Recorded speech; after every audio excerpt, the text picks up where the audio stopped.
AGS நண்பர்கள் எல்லாருக்கும் வணக்கம். இன்றைக்கி வந்து நம்ம என்ன பார்க்க போகிறோம்னு பார்த்தீங்கன்னா, நம்ம டிஎன்பிஎஸ்சி சிலபஸில் இருக்கிற பொது தமிழ் அந்த டாப்பிக்கில் வந்து தமிழறிஞர்கள் அதில் வந்து கடித இலக்கியங்கள் இருக்குங்க இல்லையா, அந்த கடித இலக்கியங்கள் டாப்பிக்கில் வந்து காந்தியடிகள் அவர்களை பற்றி தான் வந்து நம்ம பார்க்க போகிறோம். இப்போ காந்தியடிகள் பார்த்திங்கன்னா நம்ம தமிழ் சிலபஸ்லேயும் கவர் ஆவார், ஜிஎஸ்லேயும் கவர் ஆவார். தமிழ் சிலபஸில் பார்த்திங்கன்னா கடித இலக்கியங்கள் அந்த டாப்பிக்கில் வந்து கவர் ஆவார். அவரை பற்றி இதுக்கு முன்னாடி டிஎன்பிஎஸ்சி எக்ஸாம்ஸில் வந்து எந்த மாதிரி கொஷின்ஸை வந்து கேட்டிருக்காங்க அப்படின்னு சொல்லிட்டு நான் கொஷின்ஸை வந்து கலெக்ட் பண்ணிட்டு வந்து கொடுத்துருக்கேன் இந்த வீடியோஸில். இந்த வீடியோஸில் பார்த்தீங்கன்னா இதுக்கு முன்னாடி வந்து காந்தியடிகள் பற்றி கடித இலக்கியங்கள் ரிலேட்டடாக என்ன மாதிரி கொஷின்ஸ்லாம் வந்து கேட்டிருக்காங்க அப்படின்னு சொல்லிட்டு உங்களுக்கு கொஷின்ஸ் கொடுத்துருக்கேன். இது பார்த்திங்கன்னா உங்களுக்கு ஒரு ஐடியா கிடைக்கும். ப்ளஸ் இது பார்த்திங்கன்னா நமக்கு ஜிஎஸ்க்கும் கூட யூஸ் ஆகும். இந்த காந்தியடிகள் பற்றி எங்கே கவரான்னு பார்த்திங்கன்னா நம்ம பழைய தமிழ் புக்ஸில் வந்து கவர் ஆகும். நம்ம பழைய புக் ஹேண்ட் ரிட்டன் நோட்ஸ்லாம் பார்த்திங்கன்னா நம்ம டெலகிராம் சேனலில் இருக்குது. ப்ளஸ் எல்லா ஸ்டடி மெட்டீரியலுமே மேக்ஸிமம் வந்து டிஎன்பிஎஸ்சிக்கு தேவையான எல்லா ஸ்டடி மெட்டீரியலுமே வந்து நம்ம டெலகிராம் சேனலில் வந்து கொடுத்துருக்கோம். ப்ளஸ் நம்ம டெலகிராம் சேனலில் பார்த்திங்கன்னா ஃப்ரீயாகவே வந்து டெஸ்ட் சீரிஸ் வந்து நம்ம கொடுத்துட்ருக்கோம். யாருக்காச்சும் வேணுன்னா டிஸ்கிரிப்ஷனில் வந்து நம்ம டெலகிராம் சேனல் லிங்க் கொடுக்குறேன், கிளிக் பண்ணி ஜாயின் பண்ணிக்கோங்க. சரி வாங்க இனி கொஷின்ஸ் வந்து பார்ப்போம். ஃபர்ஸ்ட் கொஷின் பாருங்கள். காந்தியடிகளை அரை நிர்வாண பக்கரி என்று ஏளனம் செய்தவர் வந்து யாருன்னு கேட்டிருக்காங்க. சர்ச்சில். இப்போ காந்தியடிகள் வந்து வட்டமேசை மாநாடெல்லாம் அட்டன் பண்ணாருங்க இல்லையா, அந்த வட்டமேசை மாநாடில் காந்தியடிகள் என்ன மாதிரி உடை உடுத்திருப்பார்னு நமக்கு தெரியும்.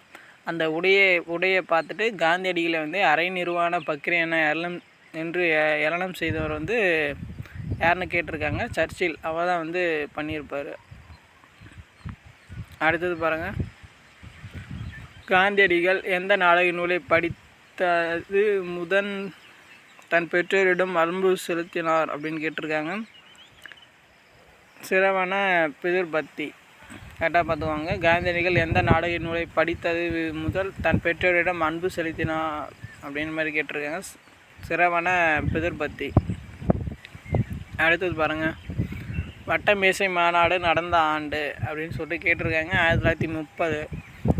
இது ஸ்பெசிஃபிக்காக வந்து கேட்கல. முதல் வட்டமேசை மாநாடு, ரெண்டாம் வட்டமேசை மாநாடு, மூணாம் மொத்தமாக வந்து வட்டமேசை மாநாடு நடந்த ஆண்டு மட்டும்தான் அப்படியே கேட்டிருக்காங்க. பாருங்கள்.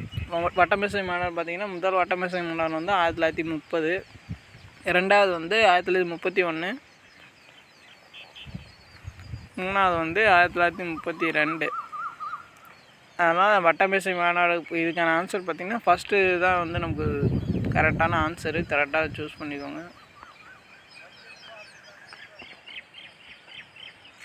அடுத்த வருஷம் பாருங்கள்.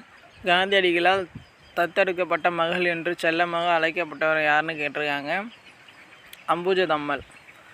அவர் வந்து இப்போ அம்புஜதம்மல் இருக்காங்களே, இப்போ காந்தியடிகளால் வந்து நிறைய கவரப்பட்டிருப்பார். அவரை சிறப்பிக்கும் விதமாக சீனிவாச காந்தினி தொண்டு நிலையம் அப்படின்னு சொல்லிட்டு ஒரு தொண்டு நிறுவனத்தை வந்து தொடங்கியிருப்பார் அம்புஜதம்மாள். அப்புறம் வந்து கடவுளை அஞ்சலைமால் பற்றி காந்தியடிகள் என்ன சொல்லியிருப்பார்னா தென்னாட்டின் ஜான்சி ராணி அப்படின்னு சொல்லிட்டு புகழ்ந்துருப்பார். அது கரெக்டாக பார்த்துக்கோங்க. அடுத்த வருஷம் பாருங்கள்.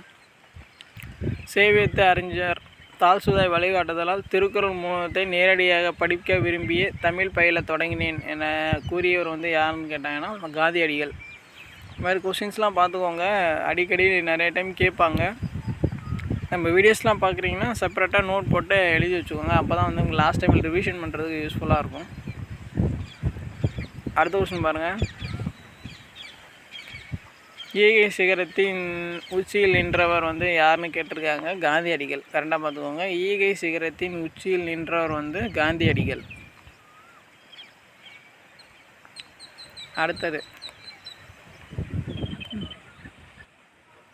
இந்த சைடு செய்திகள் கொடுத்துருக்காங்க, அந்த சைடு ஆசிரியர் கொடுத்துருக்காங்க. அது வந்து கரெக்டாக மேட்ச் பண்ண சொல்லியிருக்காங்க. பாருங்கள். நாட்குறிப்பு ஒரு இலக்கியமாகவும் ஆவணமாகவும் மதிக்கப்பெறுகிறது. இது சொன்னது பார்த்திங்கன்னா ஆனந்தரங்கர். ஸோ நாட்குறிப்புன்னு வந்தாலே நமக்கு ஆனந்தரங்கர் தான் வந்து ஞாபகம் வரணும். பல சிக்கலான தமிழ்நாட்டு பிரச்சனைகளை எழுதியுள்ளவர் வந்து யாருன்னு கேட்டிருக்காங்க. இதுக்கான ஆன்சர் இதுதான். இது பார்த்திங்கன்னா அறிஞர் அண்ணா. அவர் தான் வந்து சொல்லியிருப்பார். அடுத்தது வந்து உண்மையில் சுயசரிதை எழுதுவதல்ல என் நோக்கம், சத்திய சோதனைகள் பலவற்றின் கதையை கூற விரும்புகிறேன்னு சொன்னவர் வந்து டி. காந்தி. சத்திய சோதனை வந்தாலும் நமக்கு தெரிஞ்சிடணும் காந்தி. அடுத்தது நீ யாருடனும் தமிழிலேயே பேசு, உலகத்தார் எல்லாம் அவரவர் தாய்மொழியில் தான் பேசுகின்றனர் அப்படி சொன்னவர் வந்து மு வரதராசனார். அவர் தான் சொல்லியிருப்பார். அதுக்கான ஆன்சர் பார்த்திங்கன்னா 2143. அடுத்த கொஸ்டின் பாருங்கள். பள்ளிக்கூடம் வீட்டை போன்று இருத்தல் வேண்டும் என்று சொன்னவர் வந்து காந்தியடிகள். பாருங்கள், பள்ளிக்கூடம் வீட்டை போன்று இருத்தல் வேண்டும் என்று சொன்னவர் வந்து காந்தியடிகள். அடுத்தது பாருங்கள், திரும்ப ரிப்பீட் ஆகிருக்கு பாருங்கள். அதே கொஷின்ஸ் தான் வந்து ரிப்பீட் ஆகிட்டே இருக்குது, கரெக்டாக பார்த்துக்கோங்க. அரை நிர்வாண பக்கிரி என காந்தியடிகளை ஏளனம் செய்தவர் வந்து சர்ச்சில். அவள் தான் வந்து பண்ணியிருப்பார். அடுத்தது பாருங்கள், திரும்ப வந்து கடிதங்கள் கொடுத்துருக்காங்க, அந்த சரி மேட்ச் பண்ணுற மாதிரி கொடுத்துருக்காங்க. அது வந்து யார் யார் சொன்னதை வந்து கரெக்டாக மேட்ச் பண்ண சொல்லியிருக்காங்க.